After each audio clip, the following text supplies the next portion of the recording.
Forma 8 is another take on the Metroidvania genre, and it came out earlier this year on the Xbox One, PS4, Wii U, and PC, and now it's finally coming to Nintendo Switch this week. In this game, you play as a small exploration probe named Forma 8 that's launched onto the surface of an alien planet. The rest of the probes that were launched with you didn't make the launch, and now it's up to you to find and recover the lost hidden energy source somewhere on this planet. The world isn't entirely peaceful though. Throughout this world lies old civilizations and creatures waiting to hunt you down. The story is told from a dialogueless perspective that's sort of left to the player to figure out through the environment and brief cutscenes. The gameplay has you explore the eerie planet through portals that lead you deeper into different parts of the planet. As you explore the caverns that these portals lead you to, you'll find collectible items that will further your progression, opening doors that lead you deeper into the caves. It's not all exploration though, enemies will come after you in multiple variations. You'll have to pay attention to how these creatures are designed and how they act to learn how to properly take them out. Luckily, items aren't the only thing you'll find in these caverns. Occasionally you'll find the remains of another probe with a lingering spirit. These spirits unlock new abilities for Forma 8 to use, not only to help progress the levels but also tackle on enemies. For example, early on you'll find a shield ability that acts as your method of hitting enemies but also reflecting projectiles.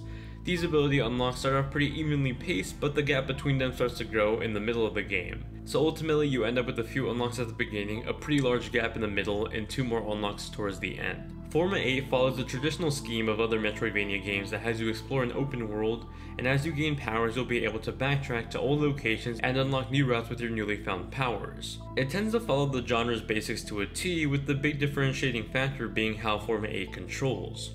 Rather than following the traditional walking platformer scheme, Forma 8 floats or flies, essentially making the entire game feel like an underwater game. Ironic though, because there actually are some underwater levels or sections in this game. It definitely feels a bit different from most Metroidvania games, but nothing completely new. If anything, the way this game controls really slows down the game, not from a tech standpoint, but quite literally Forma 8 just moves really slow. In the cavern sections, it's not so bad, but when you're in the open world area locating portals to different caves, it becomes quite apparent just how slow you are, especially when the camera zooms out. The entire game took me about 7 hours to complete, though I'm sure for those of you that take their time exploring or have trouble with the game, you may find a few more hours than I did. Actually, I probably would have finished this game faster if my character moved faster. On top of moving slow though, it can be pretty difficult to be precise with Forma 8's controls. Specifically during boss fights, sometimes when I try to dodge or hit an enemy with one of my powers, I'd end up getting hit instead because of the loose feeling controls. Speaking of controls, on the Nintendo Switch version of this game, it supports HD Rumble, and it works pretty well with the Joy-Cons. On the Pro controller though, it's pretty loud on the level of Snake Pass when it first launched. I'll just let you judge for yourself.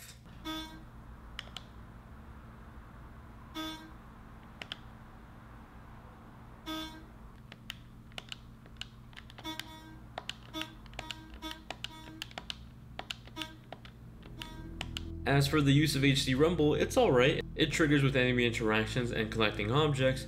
It's just a bit sensitive on the Pro controller. Luckily you have the option to turn it off if you don't like it.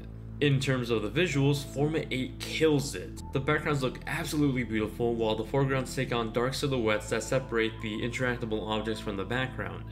Everything looks smooth and polished down to the little movement of plant life in the foreground. It just looks lovely. The aesthetically pleasing visuals are accompanied with some ambient noise from the caves, sounds from the creatures nearby, and the matching background music that do a great job at creating that eerie tone of an isolated planet. Ultimately, Forma 8 is just an alright game in my eyes. It's definitely pretty looking, and the music that plays along with the caverns mixed in with the sounds of the evil creatures really does give off that eerie tone that Metroid became famous for. If I were to rate this simply on aesthetics, it'd be great. It nails the ambience well, but the gameplay is just okay for me. Perhaps it's the oversaturation of the genre, but it really just doesn't do anything too different from any other Metroidvania games, other than the way the character controls, and at times that make me miss hitting an enemy and getting hurt myself, or just quite literally stretching out the game length because of how slow I move.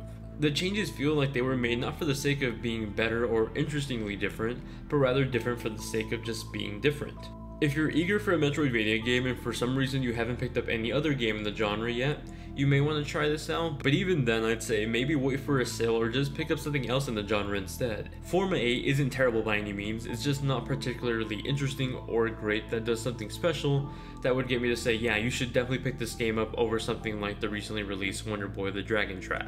That's my review of Forma 8. As always, if you have any questions about the game or the review, feel free to ask me in the comment section down below. If you enjoy reviews just like this, then consider dropping a like and subscribing for more content on Nintendo, PlayStation, Xbox, and PC. Thank you all very much for watching and giving my videos a shot, and I'll see you all in the next one.